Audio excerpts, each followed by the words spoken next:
In this example, I'm going to show you how to find the surface area of a sphere given the diameter. So, for this example, let's say that the diameter is 6, that's given in the directions, and that we're going to use 3.14 for pi. So since we're finding surface area of a sphere, we're going to use the surface area of a sphere formula, which is surface area equals 4 times pi times r squared.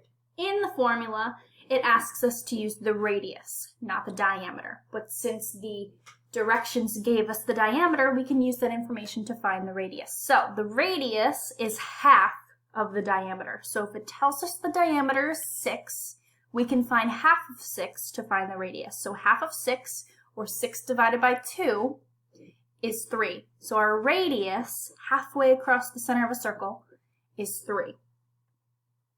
Now we have everything that we need to plug into our formula. So we're leaving surface area by itself because that's what we are looking for, equals 4 times pi, which the directions say to use 3.14, times the radius squared, radius being 3, so 3 squared. So now that we have everything we need on this right side, we can multiply them all together to find the surface area.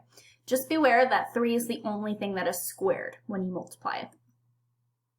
So when you go ahead and do that, you get a final answer of the surface area being 113.04, and our label is going to be units squared because it does not tell us what unit that we're using, so we're going to leave it as units, U for units, and squared because we all know that surface area is always squared.